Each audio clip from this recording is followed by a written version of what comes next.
Today we talking titties, y'all. Okay, that's a bit much.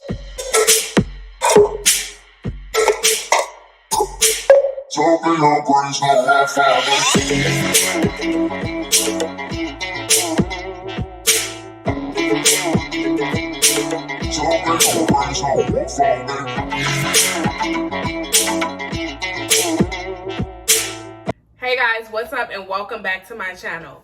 So from the title of this video, y'all already know what's up. Y'all know today we are talking about the $10,000 titties, okay? So as a lot of you may or may not know, I recently had surgery back in November of 2020. I got my breast done by Dr.Krau. Reasons why I got my breast done, okay? So we know I had already got lipo and, 2 BBLs.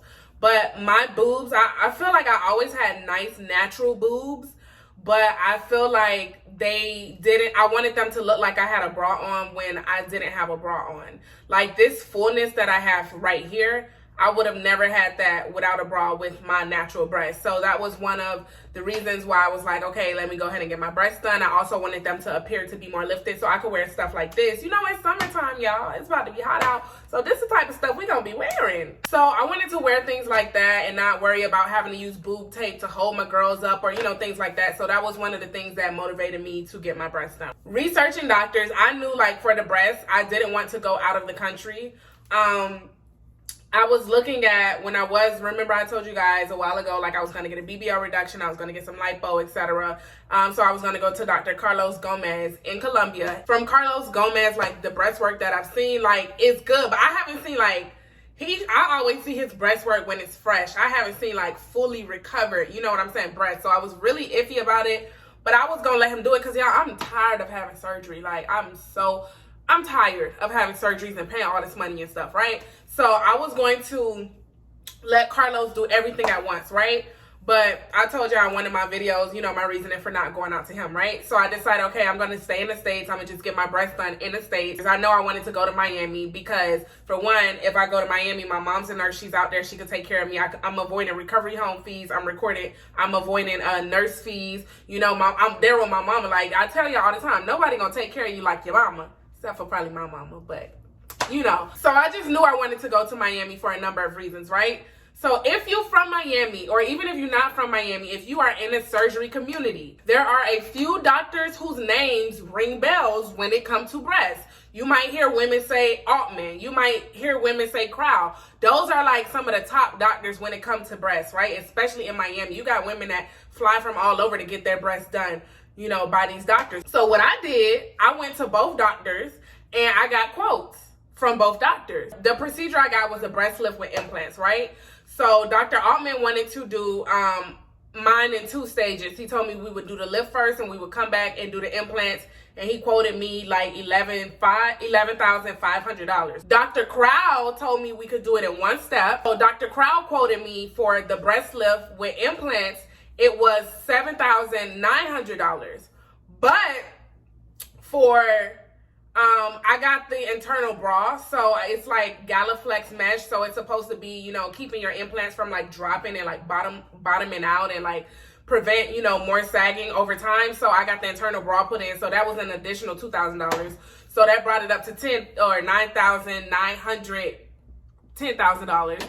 And then I wanted him to do some additional lipo too, which is not a good thing, ladies. Like if a doctor has a specialty, let that doctor do their specialty. Don't be trying to go get all this different stuff from them, okay? So I was going to have him do some lipo for me too. So he was like, okay, it'll be an additional $2,000 for the lipo. Initially, my quote was like $11,900, right? So when I booked, I'm the type of person, I'm not trying to wait a year for surgery. I'm not trying to wait all these months. Like when I want it, like let's do it right now. You know what I'm saying? That's the type of person I am.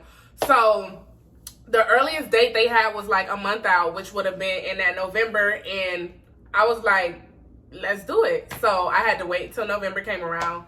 I flew into Miami, went to his office for my pre-op, and I'm not gonna lie, y'all, when I met him, he was super nice. So there was like a total of 3 nurses in his office, right, that I interacted with. One of them is the nurse that was watching me, the recovery nurse, when I woke up from the anesthesia. She was super nice. I love her, and I don't even know her name. Love, love, love her.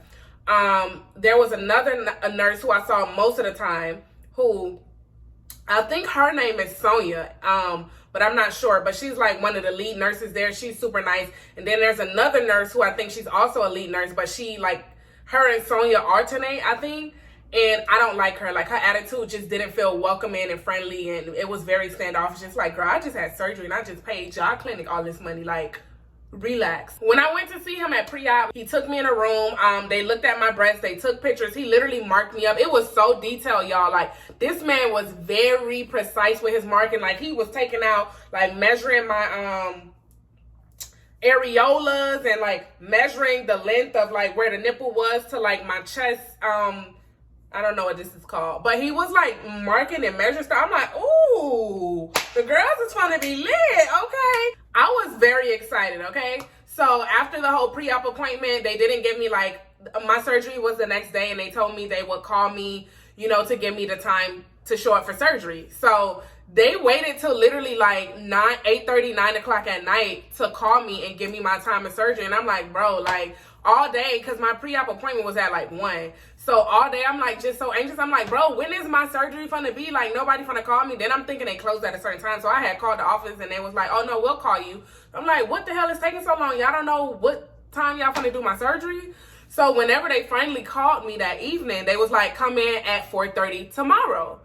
And I'm like, in the morning? They like, no, afternoon. So when I hear times like that, like 4:30 in the afternoon, I'm the type of person, when I get surgery, I need to be in the morning. Like, I feel like I want to be like your first few people of the day. I don't want you worn out and tired and you done had a long day and now you operating on me. You know what I'm saying? Like, I want to be in the top 1 to 3. Like, that need to be my placement. But I wasn't really like too worried, because I was like, you know what? It is breast.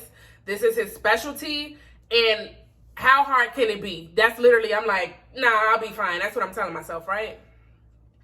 Child. They give you a few hours and they tell you like not to eat after a certain time, right? I think my cutoff time was like 12 or like 11:30 or something. And I was a little anxious, but I was just excited to get it over with. So I'm like, okay, you know, I went to sleep, woke up, and that whole day, like, I was just so anxious, because I'm like, bro, I'm sitting here waiting around. Me and my mom were just waiting around. We at the house. I don't even remember what we was doing, like, just prepping and making sure I had everything together, you know, getting the room straight and everything for me. But it's like, when you have a surgery that's so late in the day, it's like, bro, what I'm supposed to do all day long? Like, I'm literally just sitting here so anxious, like, dang, like, I'm ready to get my titties. Like, come on, why is y'all playing? Like, they ended up calling me and saying, hey, Dr. Krau finished, like, early. This was at, like, 2 o'clock. They was like, you could come in at, like, 3:30. And I'm like, all right, cool. So I get there at 3:30, still didn't end up going to the back to, like, my time that, you know, I initially was supposed to go. So I'm like, okay, well, I could have just, whatever. This is where my issue comes in. This right here was the start of all my issues.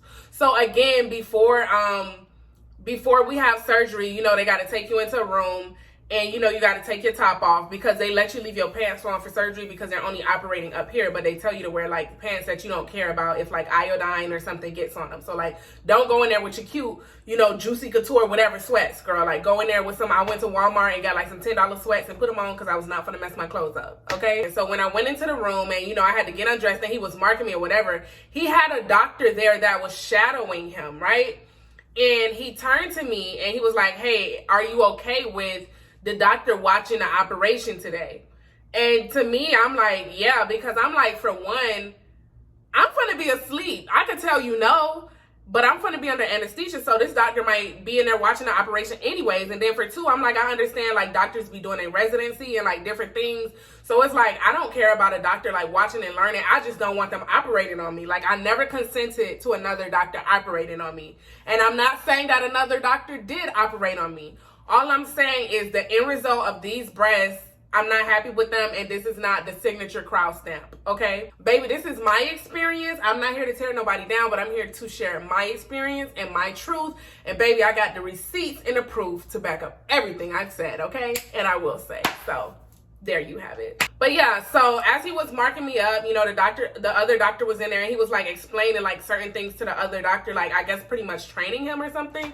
So then came the time, like, I always refer to this moment when you're walking into the ER, like, the moment of truth. And it's like, as many surgeries as I've had, it's like I still get, like, that little quick flutter of like butterflies in my stomach, because it's like you're about to be under anesthesia. You know what I mean? And it's like I'm not scared to go under anesthesia, but I just always like just say that quick little prayer, because anything could go wrong with any surgery. Let's just be honest, okay? Anything could go wrong, but I always say that quick little prayer. And I remember like before I went into the OR with Krau, I was just like, God, I'm young. I know you're not through with me. I know you got so much more for me to do. Like, let's guide his hand and let's get it done. Like when I wake up, I'm always just so relieved and so happy, you know, and I'm just so grateful to God for that, because some women, you know, they going to get surgery and they're not waking up, okay?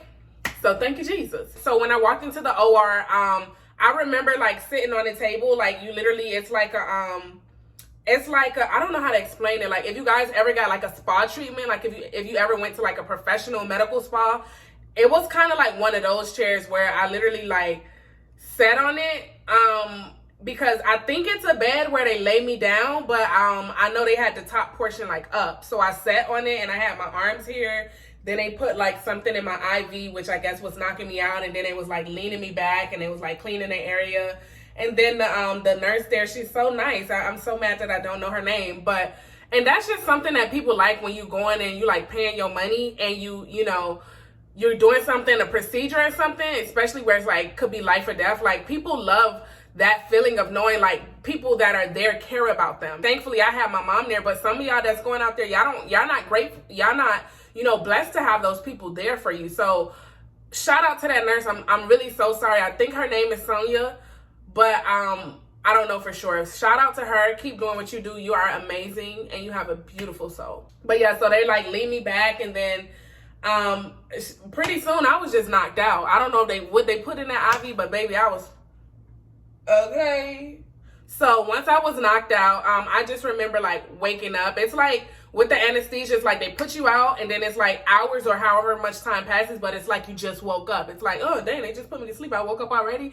Like that's the feeling I have every single time. When I woke up in recovery, there was the recovery nurse. She's super nice as well. She was there, and when I woke up, all I remember, I'm literally was like, I was so cold, y'all, and I never be cold like that from the anesthesia, but that time I was like extremely, like I was freezing when I woke up, okay? And so she just went and got a warm blanket and she put it over me, and I started feeling better.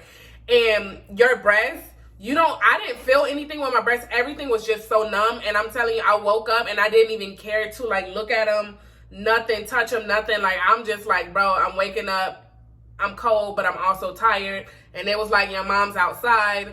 And so they walked me to the car. I got my implants under the muscle. So it's like everything was just super tight. Like it wasn't any pain, but it was just very tight. I was like extremely alert after my surgery. Went home.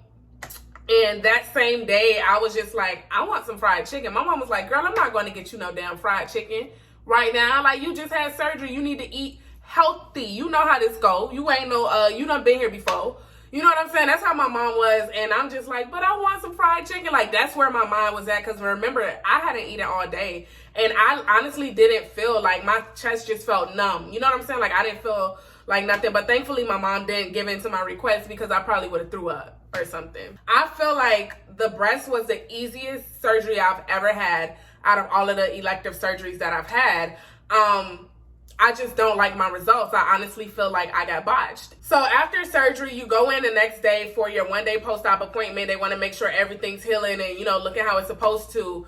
And this breast right here, my right breast, it was like a side right here that was leaking so bad. Like it just kept leaking, and you're not supposed to, like, this isn't like lipo. Where you get like fluids and stuff when you get your massages and you got fluids and stuff coming out of you. Like your breast's not supposed to be leaking. So one side just kept leaking so bad, and like me and my mom was just very concerned. And when we went back to Dr.Krau's office, they literally like did like kind of like a little lymphatic massage in this whole area, and they were just squeezing out all this liquid and just wiping it off. And then he was like, oh, it's fine, it'll heal, whatever. And we like, okay, cool, because you are a doctor, I'm trusting you, right? By week 1, I knew I hated my titties by week 1. YouTube has all these rules and stuff now, so it's very limited what I can and cannot show you guys, right? But so he had tape on my breast for a really long time, and then when I finally was able to take the tape off by week 1, they were so ugly, I literally started crying, and my mom felt so bad. Like, the way he did my scars, he did not do them in the breast folds. Like, you know, most people, I got the anchor lift, so that's when they do incision around the nipple and the incision going down and then the incision underneath the breast, right? He did that, but he didn't do it in a fold. So my scar, let me see if I can show y'all a little.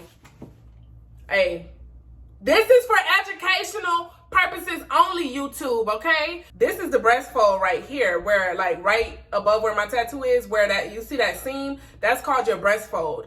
My incisions are not through that. He did them through my breast. They're through my breast. You see that? Literally through my breast, not through the breast fold, okay? Then it's like one implant. This implant, y'all can literally see, look at it. I'm not lying. People be like, oh, your breasts look so good. Why don't you like them? I see my breasts without clothes every day. Y'all only see the cleavage. The cleavage don't look bad. Okay, these is not no $10,000 titties. Oh wait, I never told y'all. I actually ended up paying $10,000 because I actually ended up dropping that additional lipo when I got there, and I was like, I didn't want him to do it, so we took that off of my package. So I ended up not paying the $12K, and I only paid the $10K just for the breasts, right? Okay, had to clarify that up. So yeah, so y'all can see this one sits extremely higher, which initially my breasts were up to here. When I first got them done, they literally are like so high until they drop. This is 6 months later, y'all. I'm 6 months post-op as of today. So this one literally is still higher than this one. And then like my breasts themselves, it's like he didn't lift them high enough to the implants. It's like my breasts still look like they need a lift. So I got like this little roll of fat right here, right? My incisions for the anchor, instead of them just being directly underneath the breast, he literally took my scars all the way out to my armpit, y'all. And it's like, why would you take my scars out to my armpit? You know what I'm saying? Like, did you think that would be aesthetically cute? Like, what did you think about, like, what was your rationale in that? What was the reason? I just explained the reason. What was the reason, bitch? I'm just pointing out the stuff that I don't like. I'm just being real with y'all, okay? Then, y'all, he wanted me to come back and have a second surgery. He was like, oh, I'm only going to charge you $2,500. And I'm like, I'm not paying you shitos. Like, he wanted me to come back and have a second surgery because he said my areolas were too wide. I have, like, areola. Like, when he repositioned my areola, some of the marking goes down the middle of my breast, on both breasts. And he wants me to come back just so he could cut that out. And I'm like, bro, I've seen work that you've done because I've extensively looked at your work before I laid on your table. Excuse me, your operating chair. And I've seen your work, and I've seen women who've had larger areolas than mine. And they don't have that extra skin going down the middle. So I'm like, why did you want to break mine up into 2 stages? Because I could have went to Altman and got a superior lift the first time and then just went back and got my implants. It's just like the breast that I'm looking at and that I see, this is not the standard of work that I'm used to seeing from him. And honestly, I'm upset and I want my money back. Whenever you have a surgery, it's like, especially if you're supposed to be some of the best or the best of the best or up there with the best, I need to see the best results. I don't know, you know, why I was the one who got botched. Y'all just see the fullness right here. Y'all like, oh, her breasts look good, XYZ. Baby. So at one point, my breasts were like pressed on. You can still kind of see it on the sides. They're not like those full round, like pretty breasts. You see what I'm saying? Like at one point, they were so concave, like they were like this. When I started noticing, like, okay, you know, I'm not really liking my breasts. I think things are going wrong. I don't think they're healing properly. Just like different things, right? I kept in contact with Dr.Krau and I kept addressing him. For one, it's like after I had my money, after I had gave them my money, it was like, whatever. If I'm not physically there in their face to address them, once you leave out of that state or once you're not there, they really don't give a crap. And that's the sad reality of it. When I was there, I stayed for a whole month. When I was there, every time I would go into, you know, his office, I got checked up once a week. Every time I would go into his office, he would be like, oh my gosh, like making a big deal. Oh, great improvement, great improvement. Look at the before, look at the after. And I remember he asked me, he was like, how are you liking your breasts? Do you love them? Because he was so excited. He wanted me to be like so excited. And I was like, no, I don't. But I'm just waiting. I'm trusting the process. And I saw the change in him when I said that. But nigga, I just paid you all this money. So I really don't care if you feel some type of way that I feel some type of way. You need to be feeling some type of way because this is not the work I was expecting. I have no direct contact line to him. Like at least with Dr. Doback, I had Dr. Doback's cell phone number. Like I could call you, I could text you anything, right? This man is no form of contact to you. I'm reaching out via Instagram. I'm reaching out to the office. I called the office so many times, and every time I kept getting hung up on, like, just all this type of stuff. Like, it was so much, like, foolishness just revolving around him in his office. I had surgery at his private practice, by the way. I did not go to CG, and the private practice was just as horrible. I ended up typing up a letter to him, and they wouldn't give me, like, any direct form of contact to communicate with him. I had to go through one of the nurses, the one who I told you, like, I didn't really like her attitude and why she was acting like that. That was my point of contact through him. So I'm already not feeling her, but I gotta bite my tongue and bite the bullet, you know what I'm saying, and go through her because I'm trying to get in contact with you. And so I sent her pictures of all of my concerns and everything. And I swear, I do not believe to this day she gave him my letter. She replied back so fast, like, there's no way you could have showed this doctor this. You know what I'm saying? That fast. Like, she replied back so fast and was like, you're only 3 months. You need to wait until, or you're only whatever, a month and some change. You need to wait until you're 3 months. That's when you get the final results, right? 3 months later, titties still look like crap. Emailed them again. Now it's, oh, you need to wait till 6 months. 6 months, emailing them again. Now you need to wait till 9 months. Okay, what y'all gonna tell me at 9 months? I need to wait until a year? I'm just not happy with the results, ultimately. This is subpar work. I wouldn't pay $1 for these breasts, let alone $10,000. Oops, wait, I did pay that much, and I fucking hate it. And the nurse said that Dr. Krau will not be doing the revision. The only thing he would be doing the revision for is if I wanted him to take out the extra skin right here, like he initially said. And I have the email thread. Okay, so they better not come on here talking about I'm lying. When you go and pay thousands of dollars to fix something on your body and it comes out not the way you expect it, or it comes out like trash, that really takes a toll on your self-esteem. That takes a toll on your, mental health, all types of, I'm thanking God that I was able to pull myself out of those places, out of those dark places, you know what I mean? But I shouldn't have even been there to begin with. I'm gonna keep y'all updated with my recovery. This is my review of Dr. Krau. Do I personally recommend him? Absolutely not. If you want to go to him because you still think he the best and, you like other people's results he did, like I once did, go for it, okay? Your money, your body. Tell me if you guys want to see a video of me talking about the recovery process when it comes to having a, breast lift with implants and, getting your breasts done. If you guys want to see that video, tell me down in the comments below. If you want to know what supplies and what type of aftercare you have to do for your breasts after you have this surgery, let me know down in the comments below. So don't forget to like, share, and subscribe, and I will see you guys next time. Bye.